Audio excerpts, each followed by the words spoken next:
finally tonight, as promised, a special comment on the passage last week of Proposition 8 in California, which rescinded the right of same-sex couples to marry and tilted the balance on this issue from coast to coast. Some parameters as preface.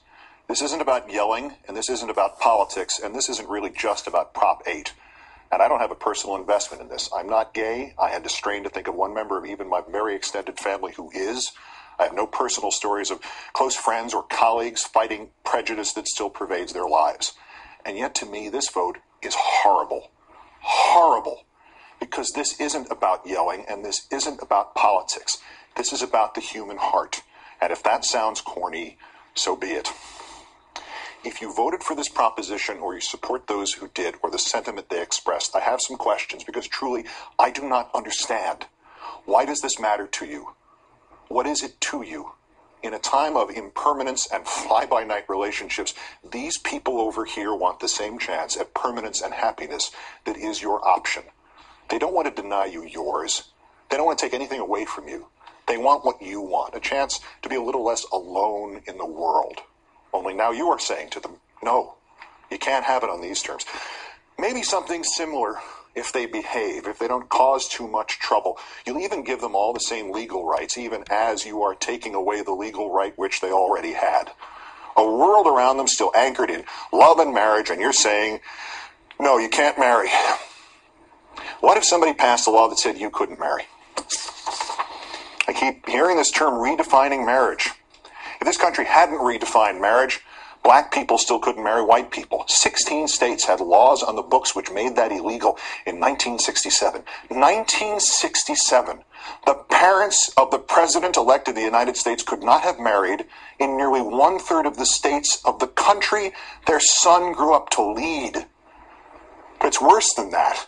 If this country had not redefined marriage, some black people still couldn't marry other black people. It is one of the most overlooked and cruelest parts of our sad history of slavery. Marriages were not legally recognized if the people were slaves. Since slaves were property, they could not be legally husband and wife, nor mother and child. Their marriage vows were different. Not until death do you part, but until death or distance do you part. Marriages among slaves were not legally recognized. You know, just like marriages today in California are not legally recognized if the people are gay. And uncountable in our history are the number of men and women forced by society into marrying the opposite sex in sham marriages, or marriages of convenience, or just marriages of not knowing. Centuries of men and women who have lived their lives in shame and unhappiness, and who have, through a lie to themselves or others, broken countless other lives of spouses and children, all because we said a man could not marry another man, or a woman could not marry another woman. The sanctity of marriage. How many marriages like that have there been? And how on earth do they increase the sanctity of marriage rather than render that term meaningless? What is this to you? Nobody is asking you to embrace their expression of love. But don't you as human beings have to embrace that love? The world is barren enough. It is stacked against love and against hope and against those very few and precious emotions that enable us, all of us, to go forward. Your marriage only stands a 50-50 chance of lasting, no matter how much you feel and how hard you work. And here are people overjoyed at the prospect of just that chance and that work just for the hope of having that feeling. With so much hate in the world, with so much meaningless division, and people pitted against each other for no good reason, this is what your religion tells you to do?